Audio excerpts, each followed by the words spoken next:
Spir 105.3. Hi, I'm Erica. Hey, Erica, how you doing? This is Nate Stone from Spir Candle Co. Nate, it is so nice to meet you, and I'm doing great. You want to know why? Because right now we have your wonderful candle, Grapefruit Mint, in the studio, and it is so wonderful. Like, I feel peaceful just smelling it. We haven't even lit it. There, you don't have to. You just let it sit forever and ever.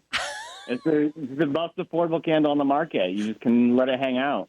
It fills the room, and I was just saying it's not that chemical scent that sometimes pops up. It's just a beautiful, fresh, natural, peaceful scent. So thank you. Yeah, you bet. Thank you. We use good natural stuff, and good natural stuff produces good natural candles. Wow. So how did you start a candle company? It's like one of my dreams. I mean, on accident. Oh, I'm actually here with Shane. Shane's our operations manager, so he might jump in. Hi, Shane. Hi.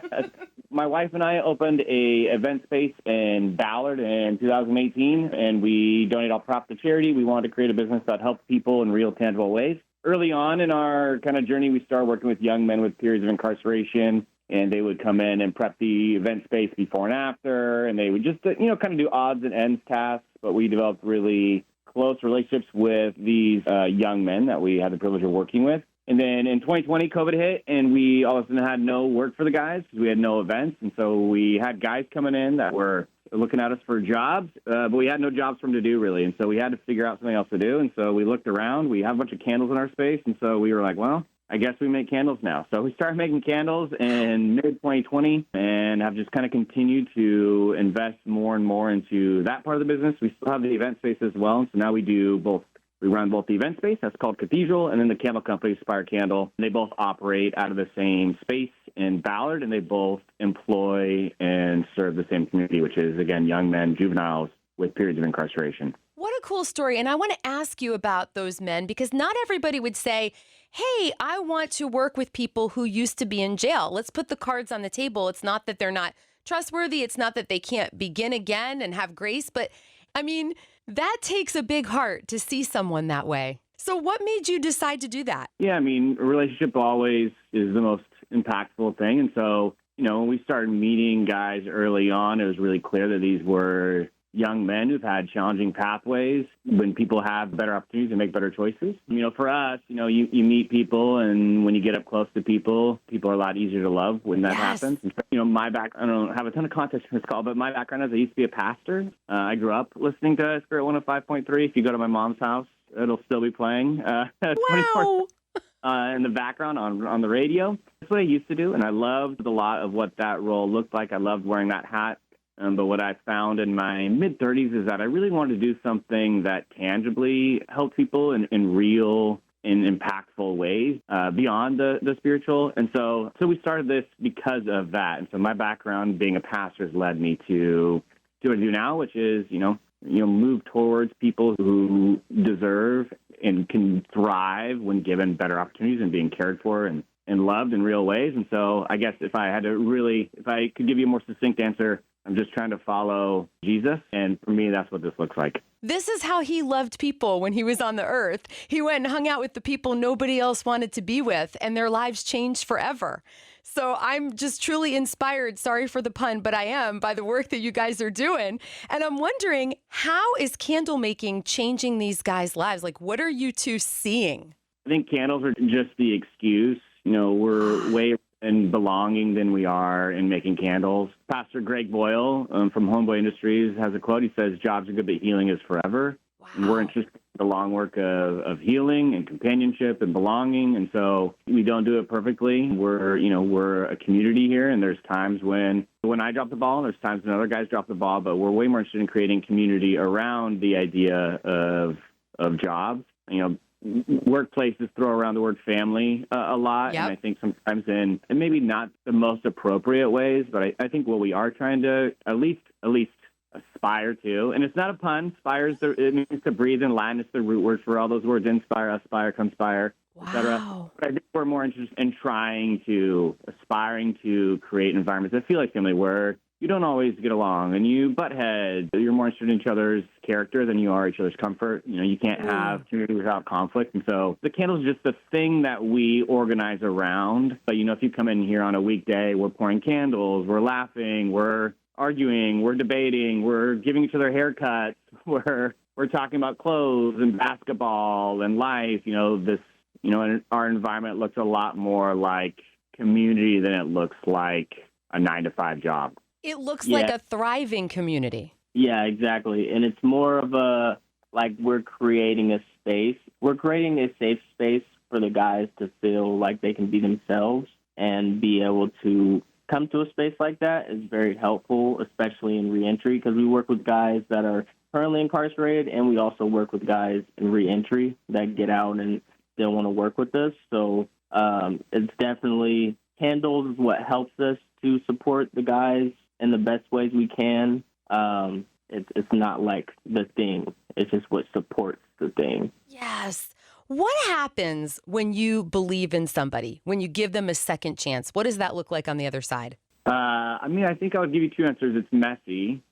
So, people aren't projects. And so it's really important that when you enter work like this, or when I, had the work of a pastor, that people's growth isn't linear, and we don't have any ability to change people. The only thing we can do for people is show up for them, and then if they choose to change, we can provide soft landing spots. And so I think one of my significant learnings of pastorhood is we cannot change people, and we can only create environments that give them an opportunity to do so. And so for us, it looks like trying to operate in community, trying to invest in them and encourage them. We try to walk this line of holding guys accountable while also giving them large swaths of grace when inevitably things, come up. We're working with young men who not only have had challenging pathways, but they've been locked up during really formative years. And so they haven't had people show them what it looks like to clean as you go and work with urgency and make sure that you're doing things accurate, not fast. There's all sorts of nuanced stuff that you learn in your formative years, whether it's at a first job or from a parent or a mentor, that we are working to instill. And so for us, I think, believing in people gives them an opportunity, and investing in people gives them an opportunity. But more than anything,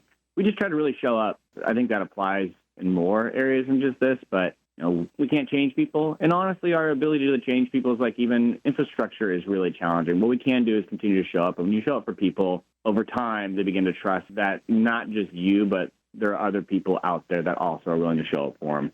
Awesome.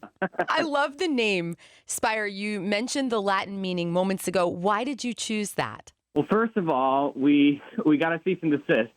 So our candles, we started our candles, we just call them cathedral candles. We named it after our event started. It wasn't supposed to be like a thing. It just was literally, we didn't know what to do during COVID. We couldn't have events, so nobody was coming in. It was just an empty space, a very cool space, but a very empty space. And so we didn't, do the things. I'd never started a candle company. I'd never started anything like that before. And so I made a mistake. I didn't look up trademark stuff. I didn't even know how to look up trademark stuff. Turns out there is a cathedral candle company. So we had to change our name. We had to change our name, which ends up being fine long term. But we chose Spire after, Shane was here for this process. We looked at so many names. Candle names are really hard because anybody, can start a candle company out of their living room or garage. Yeah. And there are so many candle companies. And so there's every name you can think of has been chosen. I love Latin. Again, some of that pastoral background I think popped up. But I love Latin. I think it's a really pretty language. It also, is so much of our language is based in Latin. And we tried to really boil down what we do in a real, concrete way. And if we had to boil it all down, which is we've kind of circled around it in different ways in our talk today, but we're trying to create better spaces for people to breathe. As a pastor, I used to use an analogy that when people show up to church sometimes, they show up to church often. And I would even say this about myself at a certain period of life. I felt like I was drowning and I needed just to catch my breath. And when people are drowning, they don't need to be coached on their swim technique. It's not particularly helpful. And so what is helpful when people are drowning and feel like they're trying to survive is providing something to get them above water so they can start breathing. And when people can start breathing easier and taking deep breaths, then they can start reflecting on who they are and who they want to become. And so when we bring guys into our space, we forgive the analogy a little bit, but we try to pretend like our door is almost like a portal to a different universe. Yeah. I know it's silly, but as soon as guys walk into our door, even if I'm kind of having a bad day or feeling a little bit grumpy, for any number of reasons, when guys spin, I'm like, okay, the portal's open. It's time to bring a different type of energy. And what we're trying to do when they enter our spaces create a space where they feel like they can breathe.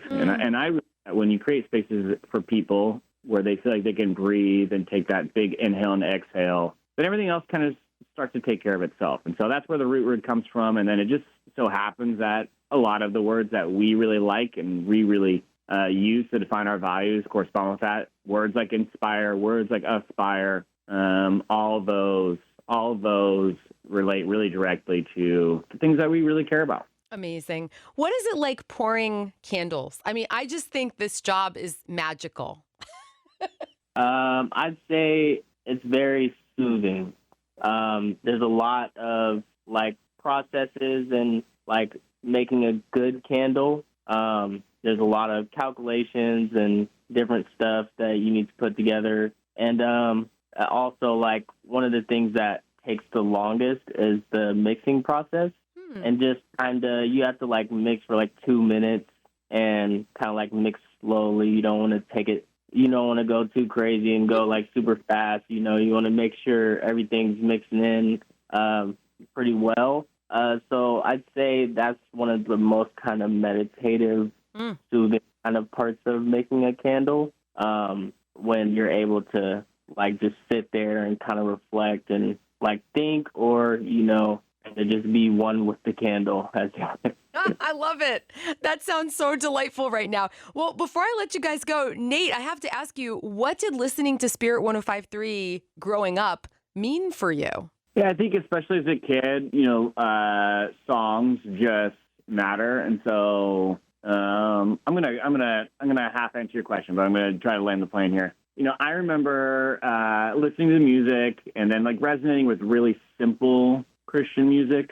And I remember like at a certain point in my life feeling really lost and adrift. And I remember sitting in bed and hearing the song Jesus Loves Me, This I Know, for the Bible Tells Me So. I remember hearing that in my head, and it just felt so grounding. And so I think, you know, especially when I was young, you're looking for these anchors, and Christianity and the Jesus narrative have always been my anchor. And growing up, music was a big part of that, including listening to Spir 105.3 in the background. And so I think in general, an anchor kind of to my faith background. Beautiful. Well, please thank your mom for playing Spirit 105.3.